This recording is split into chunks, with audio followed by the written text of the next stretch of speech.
At this point, it's my pleasure to introduce to you Bill Romani.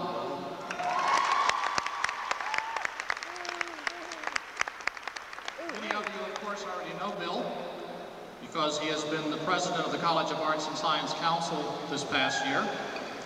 Bill came to us 4 years ago from Ithaca High School in Ithaca, New York. He has been a physical therapy student and is, of course, a graduate in the physical therapy class of 1990.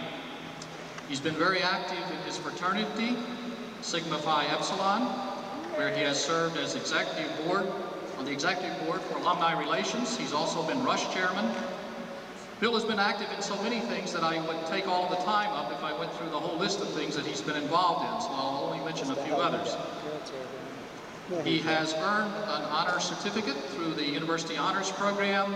He has lettered on the varsity golf team for 3 years. He has served on the Vice President's Cabinet on Student Affairs. He was a student member of the committee to select a new president for the University of Delaware. He is a member of the Order of Omega in the Greek, which is a Greek honor society.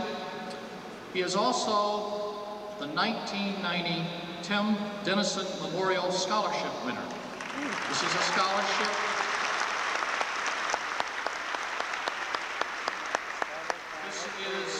an award given to the fraternity brother who best exemplifies the spirit of brotherhood displayed by Tim through involvement in the fraternity, the university, and the community, as well as, of course, outstanding performance in academics. I think this is a very appropriate award for Bill because he has certainly done all of those things and done them very well at the university in the 4 years that he's been here. He likes studying so much and the pursuit of knowledge so much that he can't stop. Instead of making money, next year he will be in graduate school in Cornell University Sloan School of Health Science Administration, where he will be pursuing a master's degree in health service administration. It's been a real pleasure working with Bill this year. He's been a superb council president.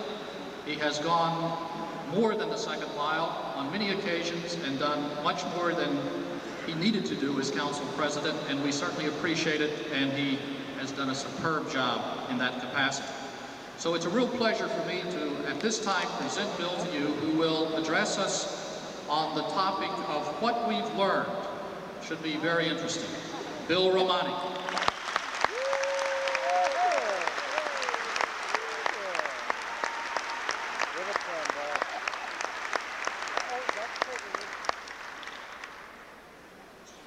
Dean Goulder, distinguished faculty and guests, parents, and especially you, my fellow graduates. It is an honor to have this opportunity to speak to you about what we've learned over the past 4 years. Learning is a constant acquisition of knowledge. It comes only through experience. What we've all learned in the past 4 years at the University of Delaware then actually began over 20 years ago with our parents who were determined to give us the best learning environment possible, even before they knew how much college was really going to cost.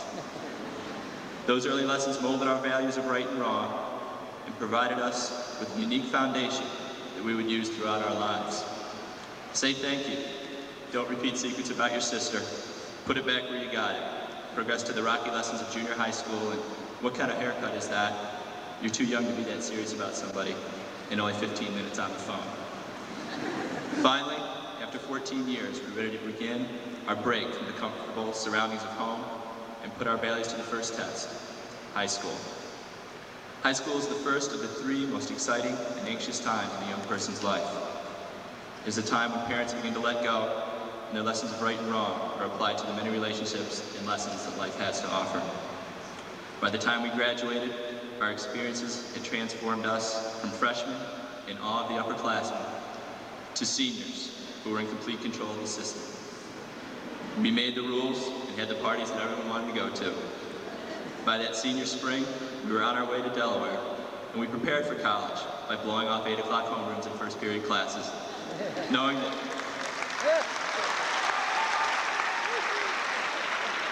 we could just pick up the notes later. Little did we know at the time how valuable that lesson would be. We thought that the summer of '86 would never end. And when people asked us what we were going to do in the fall, we'd say, I'll be at the University of Delaware. But still, Delaware seemed a long way away. Only after our first friend left for school in the middle of August did we really begin to think about what I'll be at the University of Delaware really meant. The security of our Concord high school environment was slipping away, and the lessons of our parents and friends were about to get tested once again in another exciting and anxious time, the 4 years of college. We all arrived here in Newark and found ourselves freshmen again, awed by a new system to learn and countless relationships to form. I knew no one on my first afternoon at Dickinson C, and came to the conclusion that Delaware only accepted students from 5 areas: Wilmington, just outside of DC, Cherry Hill, New Jersey, Mainline, Philadelphia, and Central Jersey, right near Asbury Park.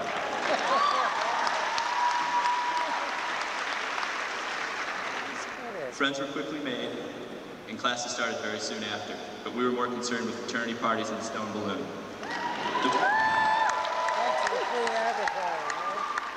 The week went on, and we were overwhelmed by the amount of work that the professors had planned for us. Back home, Mom and Dad couldn't wait to get that first call home to hear how things were going. Of course, we didn't want to disappoint them, so the conversation sounded a little like this. I'm meeting a lot of great people, and spending lots of time in the new library. Classes are going well, and I'm having so much fun. Translation to the parents: it's true, Delaware is 2/3 girls. The second floor of Morris Library is a great place to scope. I picked up an easy history course that fills a group B. And I can get into Sam's with a really cheesy ID.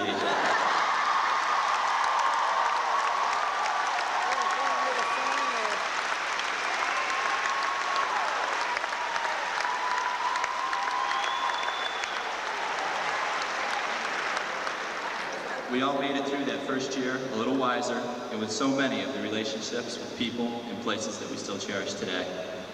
By the time the sophomore and junior years rolled around, most of us have found our niche in clubs, teams, fraternities and sororities, and academic societies. Some of us were even lucky enough to share our relationship with someone special. Experience was constantly changing our relationships, and the values that we brought with us from our hometown were being molded by trial and error. There were triumphs and at least as many failures. And many times we were left wondering, how many times do I have to make the same mistake before I learn? The learning was by no means easy, and in the news were reports of fallen presidential candidates, failed arms for hostage negotiations, and a resigned university president that reminded us that mistakes in learning continue for a lifetime. Here we are, seniors again. We have once again risen to the point where what was once new and unseen is now conquered and comfortable.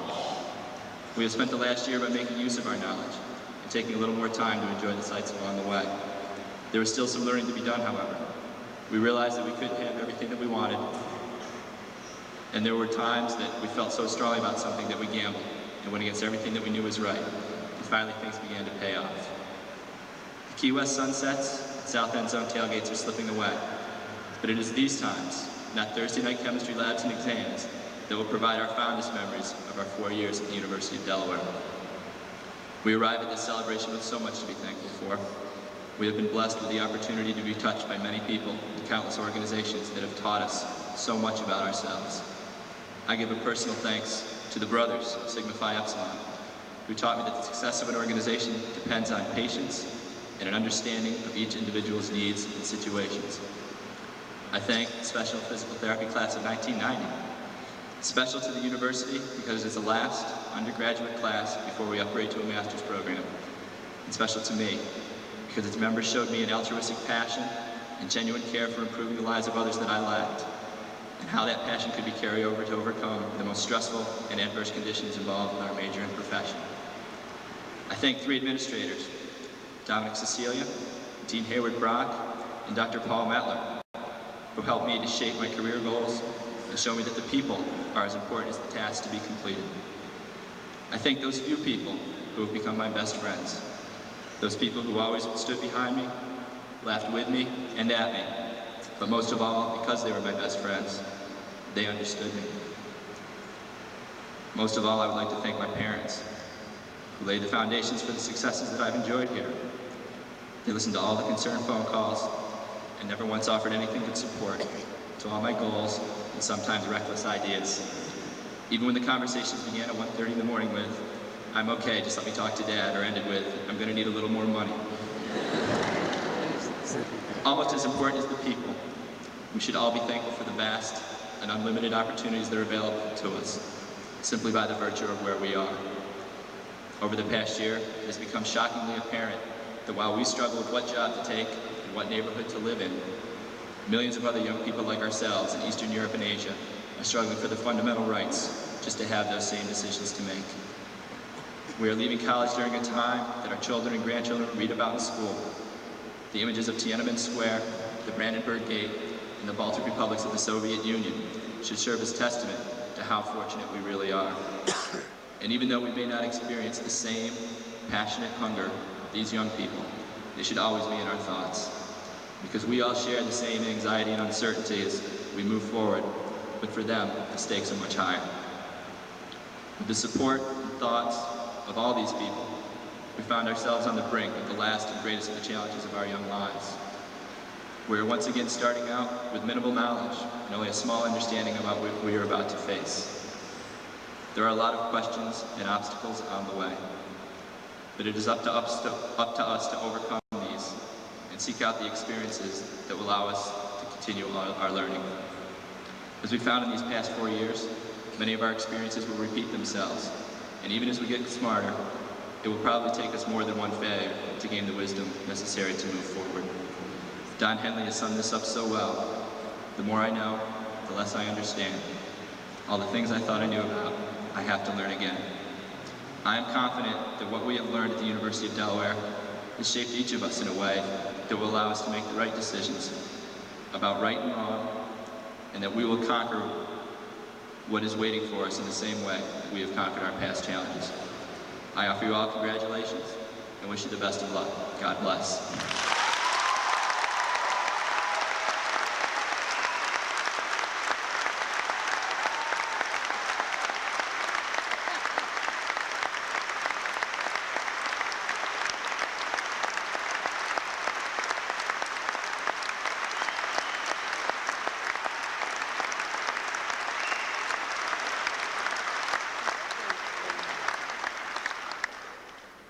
Thank you very much, Bill.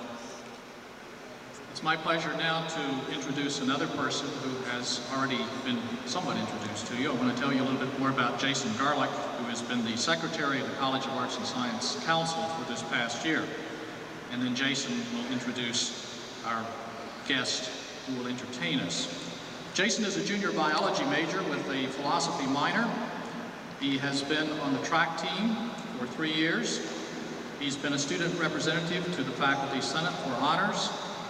He's been active in the Interfraternity Council, where he served as an officer, and of course he's also been active in his own fraternity, which just happens to be Sigma Phi Epsilon again. I'm very pleased that Jason has been working with us this year, and we're very pleased also that Jason will be working with us again next year, because Jason has been elected Vice President of the College of Arts and Science Council for next year.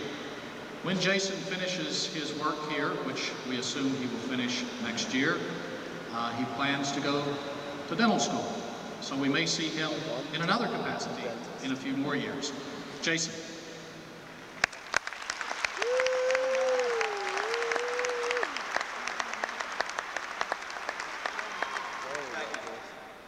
On behalf of the College of Arts and Sciences, I would like to congratulate